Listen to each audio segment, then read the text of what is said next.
अभी देश के राजनीतिक गलियारे में इसी बात की चर्चा है कि भाजपा अपने नए अध्यक्ष का ऐलान कब करती है और कौन भाजपा के नए अध्यक्ष होंगे। बीजेपी के कुल मिला के 36 स्टेट यूनिट है और बीजेपी का जो कॉन्स्टिट्यूशन है वो ये कहता है कि इस 36 स्टेट यूनिट में मिनिमम 50% मतलब 18 स्टेट यूनियन में 18 स्टेट्स में उनके स्टेट के प्रमुख होने चाहिए कि वो इलेक्टोरल कॉलेज बना पाए और राष्ट्रीय अध्यक्ष चुन पाए। लेकिन पिछले एक साल में वो सिर्फ 12 ही स्टेट के चुनाव करवा पाए, क्योंकि आरएसएस हिंदुत्व के जो विचारधारा को और डेमोक्रेटाइज करना चाहता है और समाज में और ज्यादा फैलाना चाहता है। मोदी जी के आने से हिंदुत्व तो फैल ही रहा था, लेकिन व्यक्ति विशेष के अराउंड ही फैल रहा था और मोदी जी हिंदुत्व से बड़े होते हुए नजर आ रहे थे। उससे आरएसएस को प्रॉब्लम था। अब आरएसएस और बीजेपी के सिचुएशन में मुझे लगता है फिर से एक बार जो भी लीडर बनेंगे। अब 24 के जो लोकसभा चुनाव हुए उसमें जब वो 240 पर आकर खड़े हो गए, 300 पर सीट 400 पार का नारा लगाया था, तो उसमें बहुत सारी ये तो सिद्ध हो गया था कि ये जो हिंदुत्व, राम मंदिर, आर्टिकल 370 और राष्ट्रवाद, जो मस्क्यूलर नेशनलिज्म जिसको हम कहते हैं कि यहाँ आक्रामक एक उग्रवादी राष्ट्रवाद जो है उसको वो अब अपने आप में 10-11 साल के बाद अब सफिशिएंट नहीं रहा। अब उनको कुछ और करना होगा।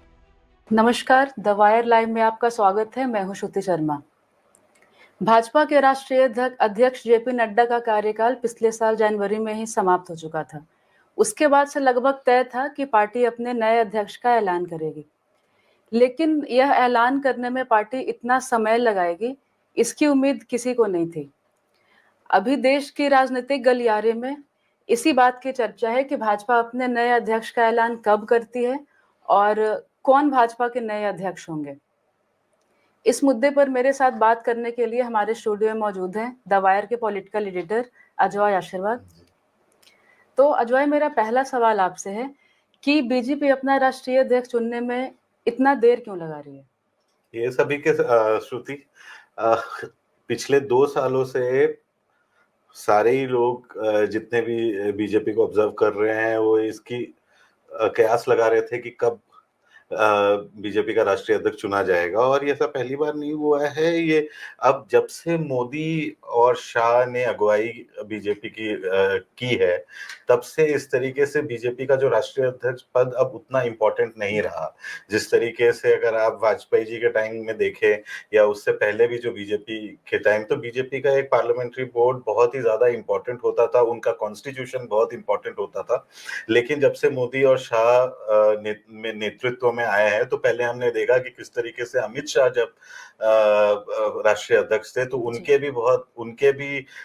उनका भी कार्यकाल खत्म होने के बाद उनको मल्टीपल कई बार एक्सटेंशन मिले और सीधा उसी पैटर्न में देखे तो जेपी नड्डा जी को भी जिनका कार्यकाल जनवरी 2024 को ही खत्म हो गया था और शुरू में ये बताया गया कि अभी चुनाव आने वाले हैं, लोकसभा चुनाव आने वाले हैं, तो वो ज्यादा इंपॉर्टेंट है पार्टी के लिए, इसीलिए उनको 6 महीने के लिए एक्सटेंशन दिया जाएगा। लेकिन जब 2024 के चुनाव खत्म हो गए और उसके बाद से अब 1 साल हो चुका है, उसके बाद उनको मल्टीपल एक्सटेंशंस मिले। शुरू में ये बताया गया कि दिसंबर तक सारा जो प्रक्रिया होती है वो खत्म हो जाएगा। फिर फरवरी में उनको नया एक्सटेंशन मिला। फिर उसके बाद आते आते जो टॉप लीडरशिप है बीजेपी का, वो उन्होंने इसकी बात ही करना छोड़ दी कि कब तक राष्ट्रीय अध्यक्ष चुना जाएगा। बीजेपी का जो कॉन्स्टिट्यूशन है वो ये कहता है कि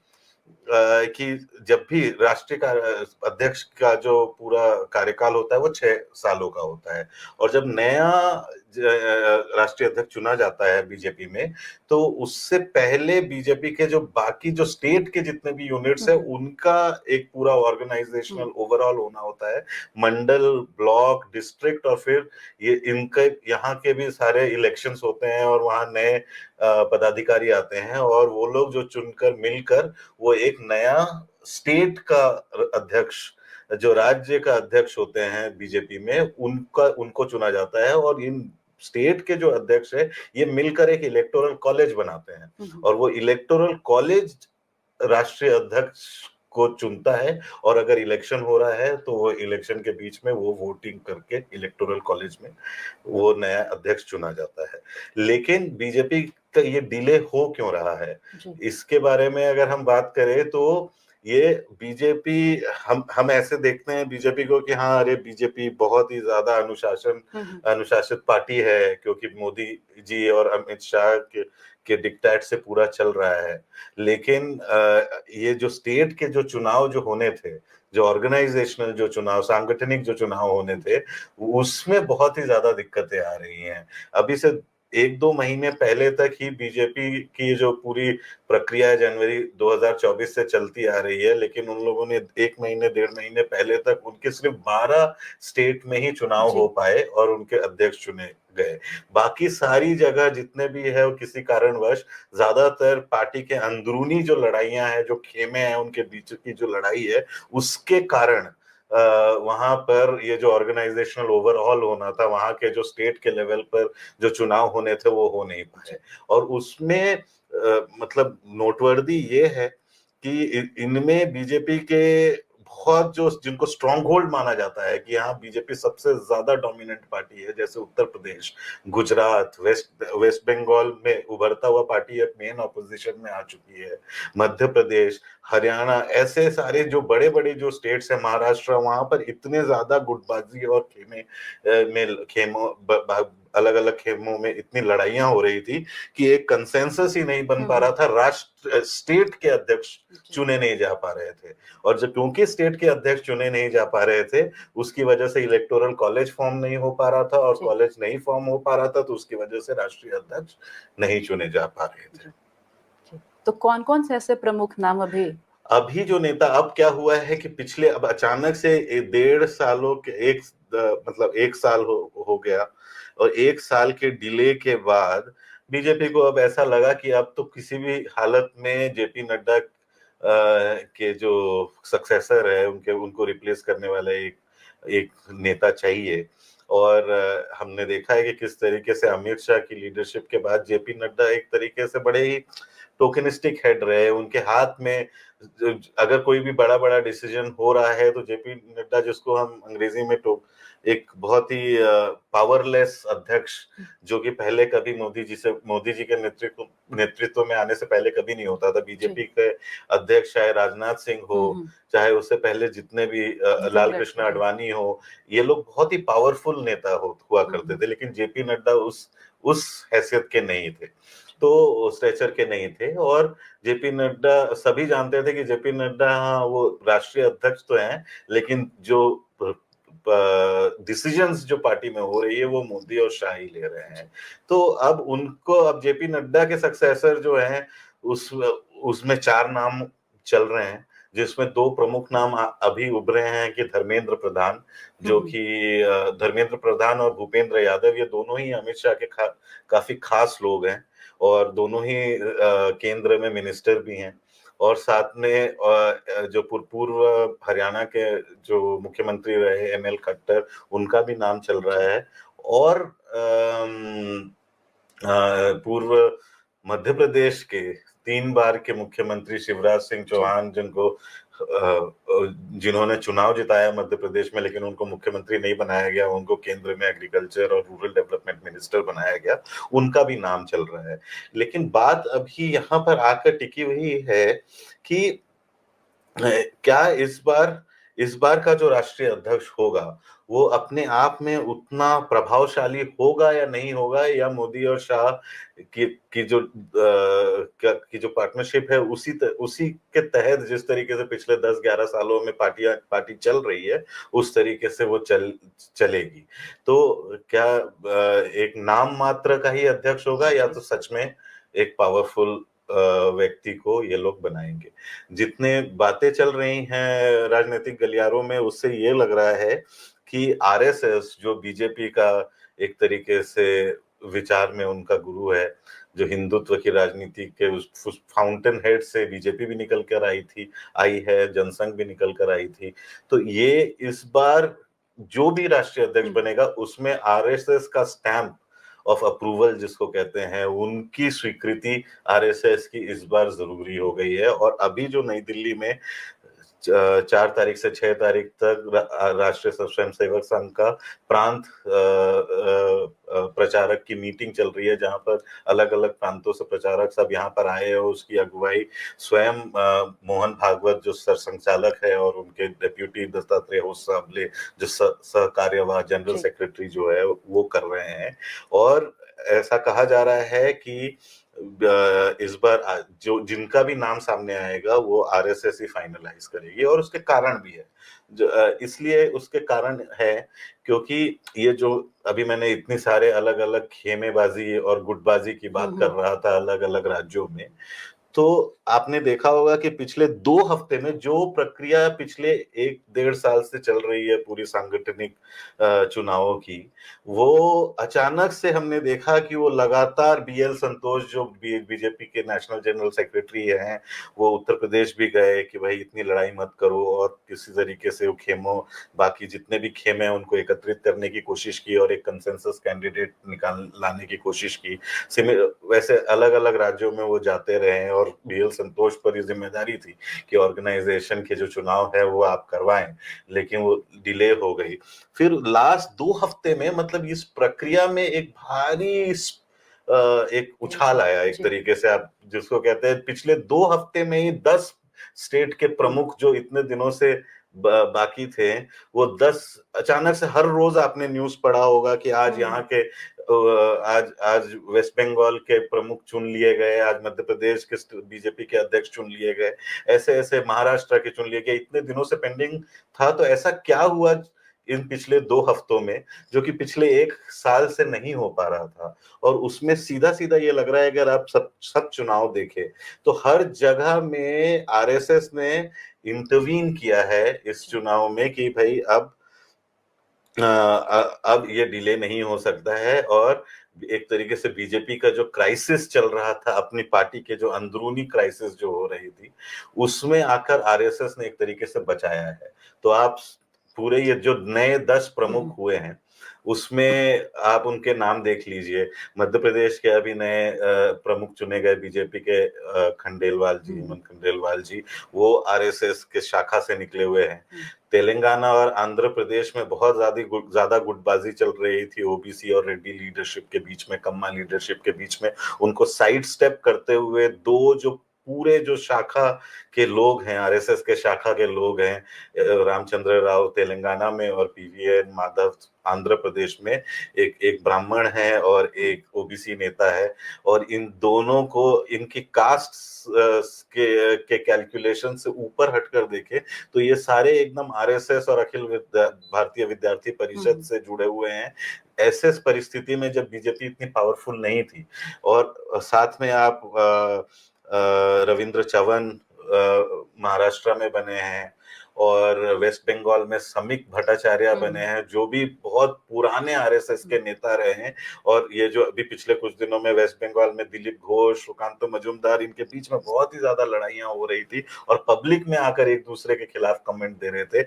और इनको हटाकर समीक भट्टाचार्य को कंसेंसस कैंडिडेट बनाया गया। और ऐसे हरियाणा में भी, हिमाचल प्रदेश में जयराम ठाकुर का जो कैंप है वो बहुत ही ज्यादा पॉलिटिक्स में थे, तो उनको हटाकर राजीव बिंदल को बनाया गया। ये भी आरएसएस से बहुत ज्यादा जुड़े हुए हैं। इनकी कहने का मतलब है ये सारे जो नए प्रमुख बने हैं वो आरएसएस के पुराने हाथ हैं। पूरा वो ये नहीं है कि बीजेपी पावरफुल होने के बाद ये बीजेपी के साथ जुड़े और फिर धीरे धीरे आगे बढ़े। ये जब बीजेपी पावरफुल नहीं थी तब से ये आरएसएस में है, और आरएसएस ने अपने लोगों को राष्ट्र में, राज्यों में प्रमुख बनाया है। और इसका सीधा सीधा ये मतलब जाता है कि वो एक ऑर्गेनाइजेशनल रिवाइवल चाहते हैं। अब वो क्यों, किस परिस्थिति में चाहते हैं, कि इसलिए चाहते हैं क्योंकि आपने देखा होगा कि बीजेपी और आरएसएस का हमेशा से एक समन्वय का के रिश्ते का इतिहास रहा है। लेकिन मोदी और शाह के आने के बाद से इन दोनों जो संगठन है उसमें बीच में कुछ ना कुछ हमेशा ये कहा जाता था कि भाई यहाँ कौन प्रधानमंत्री बनेगा, कौन मिनिस्टर बनेगा, इसमें आरएसएस का भी एक भूमिका रहती है, हमेशा उनको वो बताते हैं। लेकिन ऐसा लग रहा था पिछले 10 सालों में कि मोदी और शाह अब आरएसएस से परे उठ गए हैं, और 2024 के इलेक्शन से पहले तो जेपी नड्डा ने ये भी कह दिया कि अब हमें आरएसएस की जरूरत नहीं है, बीजेपी सांगठनिक तरीके से इतना बड़ा हो चुका है कि अब हमें आरएसएस की जरूरत नहीं है। और फिर हमने देखा कि 2024 के इलेक्शन में आरएसएस का जो काडर है वो इतना ज्यादा इलेक्शन कैंपेन में एक्टिव नहीं रहा, और उसकी वजह से उत्तर प्रदेश, महाराष्ट्र में उनको काफी ज्यादा नुकसान सहना पड़ा, और 303 सीटों से 240 सीटों में आ गए। और तब से एक तरीके से आरएसएस फिर से प्रभावशाली हो गई, और उसके बाद से जो पूरा इक्वेशन 2024 से पहले बदला हुआ नजर आ रहा था, मोदी जी खुद आगे रहकर 2024 के चुनावों के बाद आरएसएस से एक तरीके से फिर से उनको खुश करने में लगे। पहली बार 10-11 सालों के बाद प्रधानमंत्री रहते हुए मोदी जी अपने तीसरे टर्म में नागपुर गए और मोहन भागवत से मिले ऑफिशियली। प्रधानमंत्री रहते हुए एक बार भी आरएसएस के हेडक्वार्टर नहीं गए थे, लेकिन इस बार गए, मार्च 2025 में वो गए। फिर अलग अलग जगहों में आरएसएस के कहने पर नियुक्तियां की गई, जैसे हमने देखा ये अभी पिछले जो 10 स्टेट चीफ हुए। तो बीजेपी के कुल मिला के 36 स्टेट यूनिट है, और बीजेपी का जो कॉन्स्टिट्यूशन है वो ये कहता है कि इस 36 स्टेट यूनिट में मिनिमम 50%, मतलब 18 स्टेट यूनियन में 18 स्टेट्स में उनके स्टेट के प्रमुख होने चाहिए कि वो इलेक्टोरल कॉलेज बना पाए और राष्ट्रीय अध्यक्ष चुन पाए। लेकिन पिछले एक साल में वो सिर्फ 12 ही स्टेट के चुनाव करवा पाए। तो उसका मतलब ये है कि उनको 18 और 6 जगहों में कराना था। अब ये पिछले 2 हफ्तों में उन्होंने 22 राज्यों में पूरा सांगठनिक चुनाव करवा कर वहां के प्रमुख चुन लिए हैं, और इलेक्टोरल कॉलेज बन जाएगा तो अगले 1-1.5 हफ्ते में हम एक नया राष्ट्रीय अध्यक्ष देखेंगे। लेकिन इस पूरे प्रक्रिया में यही भाप कर आता है कि आरएसएस फिर से प्रभावशाली हो गया है, और आरएसएस की इस बार स्वीकृति कौन बनेगा बीजेपी का अगला राष्ट्रीय अध्यक्ष, उसमें बहुत ज्यादा जरूरी हो गया है। तो क्या दोनों के बीच में कोई रिफ्ट जैसे भी सिचुएशन है भाजपा और आरएसएस के बीच? ये पूरे नहीं, वो उस तरीके से थी क्योंकि आप देखिए मोदी जी एक्सपीरियंस में भी मोहन भागवत जो आरएसएस के प्रमुख है उनके आगे हैं, उनसे बड़े भी है। तो ऐसा हमेशा जो ये पूरा एक टर्न लग रहा था पिछले 10 सालों में, हमेशा से ये था कि भाई यहाँ प्रधानमंत्री अटल बिहारी वाजपेयी है तो आरएसएस के सुदर्शन है, और उन दोनों का जो रिलेशन था वाज ऑफ इक्वल्स, कि दोनों समान हैं और कोई किसी का सीनियर नहीं है, कोई किसी का जूनियर नहीं है। लेकिन मोदी जी के आने के बाद ऐसा लग रहा था कि मोहन भागवत जी की जो प्रमुखता है या फिर जो इम्पोर्टेंस थी वो थोड़ी कम हो गई थी, क्योंकि उम्र में भी छोटे हैं और पॉलिटिकल एक्सपीरियंस में भी छोटे हैं, और मोदी जी ज्यादा बड़े हैं और वो एक ज्यादा क्या कहते हैं स्ट्रॉन्ग लीडर के रूप में भी उभरे। लेकिन 2024 में जो पटकनी खानी पड़ी बीजेपी को, तो उससे आरएसएस फिर से अपना जो स्ट्रेंथ है वो बीजेपी के ऊपर वो दिखाने में फिर से सक्षम हो गया। और न सिर्फ क्या कहते हैं कौन मिनिस्टर बनेंगे या फिर हमारे कौन इम्पोर्टेंट पोजीशंस में रहेंगे और कौन राष्ट्रीय अध्यक्ष चुने जाएंगे और कौन राज्यों के, जिस तरीके से अभी हमने देखा राज्यों के जो प्रमुख बने हैं वो सभी आरएसएस की स्वीकृति से बने हैं। इतनी ज्यादा खेमेबाजी, इतनी ज्यादा गुटबाजी जो हो रही थी, उसको आरएसएस ये जानता है कि बीजेपी में अगर कंसेंसस लाना है सबका, तो वो सिर्फ आरएसएस के नाम पर हो सकता है। आपसी जो रंजिश होती है, आपसी जो कंपटीशन होता है, वो सिर्फ आरएसएस ही उसको ऊपर बैठकर अपना। तो ये सारे लो प्रोफाइल आरएसएस एक्टिविस्ट है। एम रामचंद्र राव आंध्र प्रदेश में, तेलंगाना में पीवीएन माधव, बहुत लो प्रोफाइल एक्टिविस्ट है ये, कोई बहुत वहां के राज्य के प्रमुख नेता नहीं है। और राजीव बिंदल हुए या फिर रविंद्र चवन तो खैर थोड़े प्रमुख नेता है।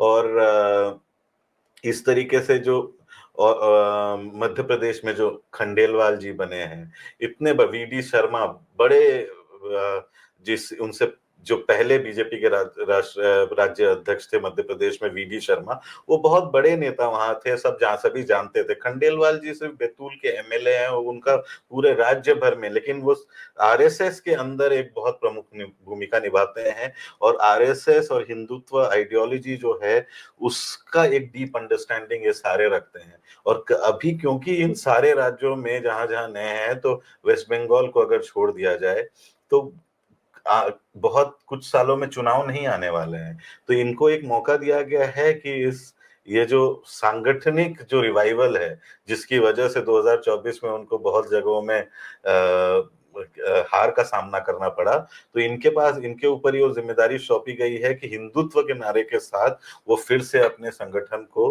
भाजपा को एकत्रित करे, और ताकि आने वाले दिनों में जब चुनाव आए तो भाजपा मजबूती के साथ लड़ पाए।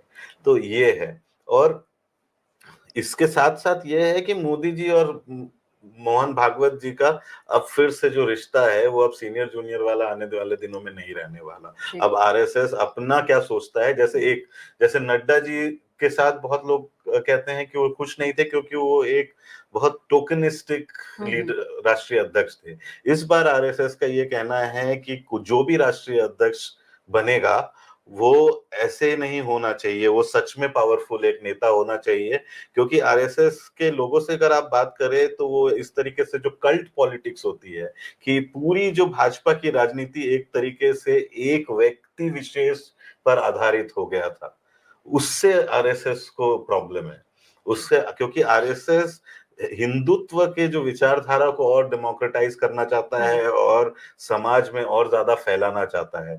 मोदी जी के आने से हिंदुत्व तो फैल ही रहा था, लेकिन व्यक्ति विशेष के अराउंड ही फैल रहा था, और मोदी जी हिंदुत्व से बड़े होते हुए नजर आ रहे थे। उससे आरएसएस को प्रॉब्लम था। अब आरएसएस और बीजेपी के इस इक्वेशन में मुझे लगता है फिर से एक बार जो भी लीडर बनेंगे, आप ये देखिए, धर्मेंद्र प्रधान, भूपेंद्र यादव, एमएल खट्टर और शिवराज सिंह चौहान, ये चारों आरएसएस के मंझे हुए खिलाड़ी है, और जो कि अपनी राजनीतिक करियर की शुरुआत आरएसएस से शुरू की, और बहुत कई सालों तक आरएसएस में सांगठनिक काम करने के बाद वो लोग बीजेपी ज्वाइन किए।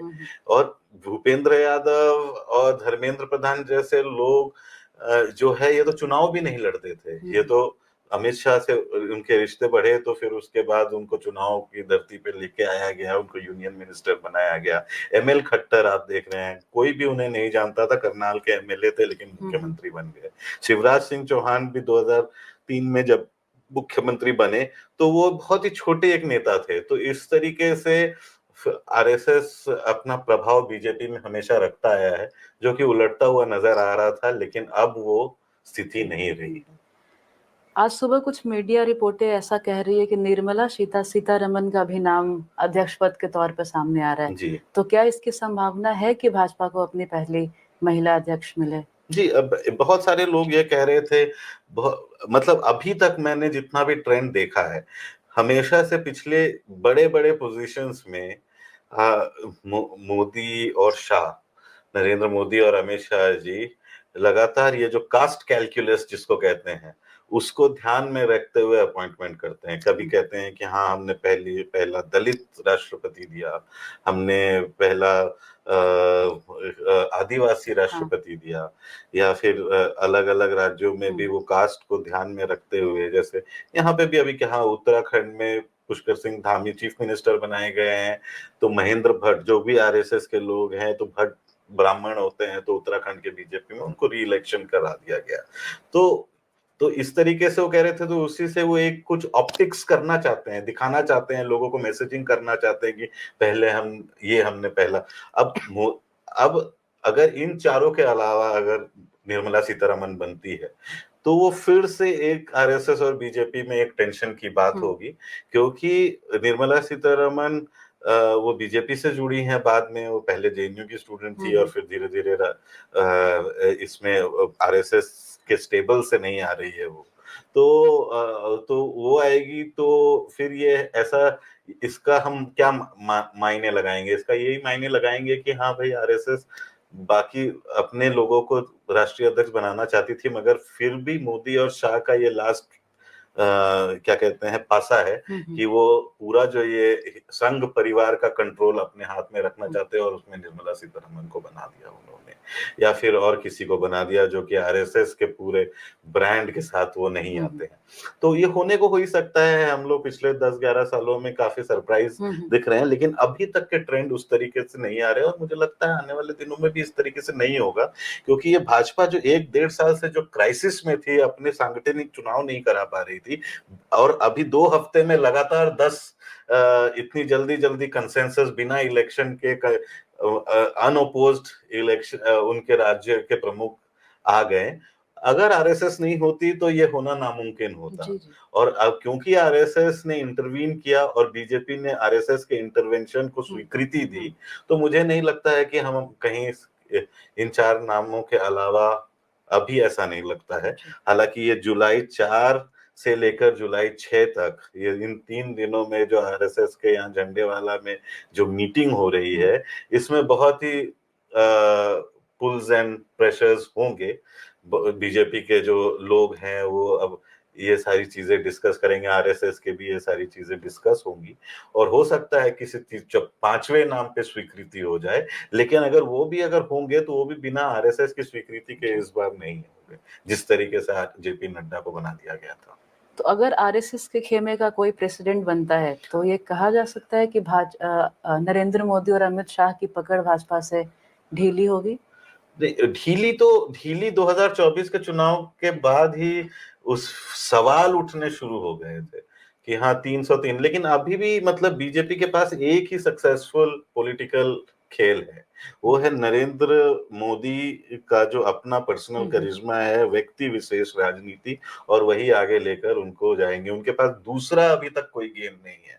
हिंदुत्व प्लस नेशनलिज्म, राष्ट्रवाद का जो उनका है, हिंदू नेशनलिज्म का, इन दोनों का जो मिश्रण है, उस पे उन्होंने एक कास्ट सेंसस करवाने की एक बात की, तो इन तीनों का मिश्रण को आगे, लेकिन असली उनका जो बेस मॉडल है वो हिंदुत्व और राष्ट्रवाद का है।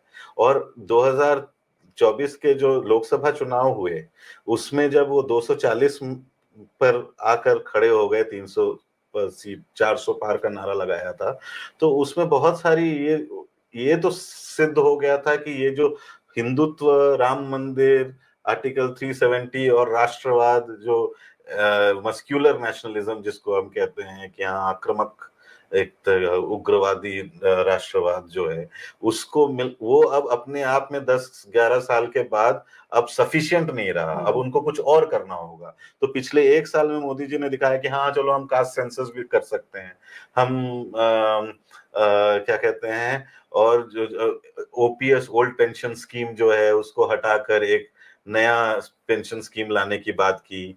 बहुत सारे अभी सरकार में अग्निवीर जो था कि भाई उसके बाद क्या करेंगे, तो बहुत सारे सरकार में यूपी गवर्नमेंट ने जैसे ये अनाउंस किया कि अग्निवीर रिटायरमेंट के बाद उनको हम सरकारी कोटा देंगे। तो ये सारी चीजें हो रही कि हम लोगों को और इन दोनों चीजों के अलावा क्या दे सकते हैं, क्योंकि इन दोनों चीजें अब अकेले चुनाव जीतने में अब असक्षम है, उनको कुछ नया करना होगा। तो लेकिन मोदी जी के अलावा कोई दूसरा नेता भी उभर कर नहीं आया है, बल्कि उभरने नहीं दिया गया है।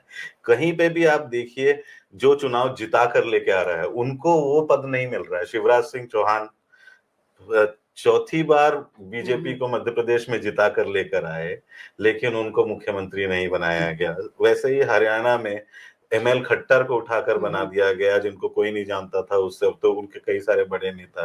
राजस्थान में आप देखिए एक नए नेता को मुख्यमंत्री बना दिया गया। जो पॉपुलर नेता है उनको उभरने ही नहीं दिया जा रहा है मोदी जी के नेतृत्व में उनको। और उसमें मोदी जी ने ये बताया है कि हम जमीन से के लोगों को रिवॉर्ड करते हैं और उनको मुख्यमंत्री भी बना सकते हैं। मगर वो तो ठीक है, एक बात सही है, लेकिन जो चुनाव आपको जिता रहा है मेहनत करके, पॉपुलर लीडर जो वहां के हैं, आप उनको रिवॉर्ड नहीं कर रहे हैं। आप वसुंधरा राजे सिंधिया को हटा दिया आपने, यहाँ पर जो बिहार में अब नहीं रहे सुशील मोदी, उनको भी जी, साइडलाइन कर दिया।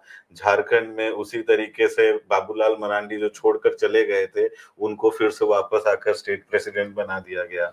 वहां के जो नेता है जो कि बीजेपी छोड़कर नहीं गए और लगातार बीजेपी के साथ लगे रहे और चुनाव में एक अच्छी तरीके से कैंपेन करके बीजेपी को जिताया, उनको रिवॉर्ड नहीं किया जा रहा है। तो इसके मायने यही है कि व्यक्ति विशेष की राजनीति है और किसी बड़े नेता को उभरने नहीं दिया जाएगा। येदियुरप्पा, उनको भी साइडलाइन किया गया वहां कर्नाटका में। तो फिर उसके बाद बड़े जो स्टेट लेवल की लीडरशिप अब बीजेपी में है ही नहीं। आप सोचिए कि मोदी जी को छोड़कर पहले होते थे ना, शिवराज सिंह चौहान होते थे, वसुंधरा राजे सिंधिया होती थी, सुशील मोदी होते थे, उत्तर प्रदेश में राजनाथ सिंह होते थे।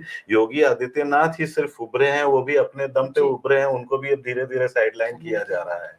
तो कि भाई हाँ कि वो अपने दम पे, क्योंकि उनका अपना एक मास बेस है, तो उसकी वजह से उभर गए। और आप देखिए उड़ीसा में जो प्रताप षडंगी, ये सब जो पुराने जो नेता थे, मनोरंजन सामल, इनके जो पुराने नेता, इनको हटा के मोहन चंद मांझी को बना दिया गया। छत्तीसगढ़ में भी आप उसी तरीके से देखिए, रमन सिंह और जो पुराने जो बड़े नेता, उनको हटाकर विष्णुदेव साई को बना दिया गया। तो सब कोई भी ऐसा नहीं है जो कि मोदी जी के कद को या अमित शाह के कद को चुनौती दे पाए, या फिर कि हाँ वो भी कतार में है। जेपी नड्डा इन दोनों व्यक्तियों के सामने, व्यक्तित्व के सामने धूमिल पड़ जाते हैं।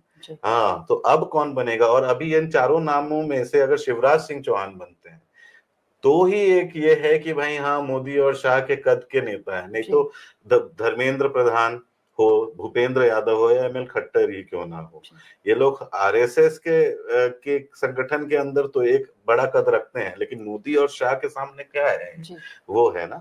तो मुझे नहीं लगता है कि एक बीच का कहीं, मुझे लगता है कि आरएसएस की स्वीकृति हो और मोदी और शाह पे कोई चैलेंज भी ना आए, उस तरीके का एक अरेंजमेंट होगा अगला जो बीजेपी का अध्यक्ष बनेगा। शुक्रिया अजय जी।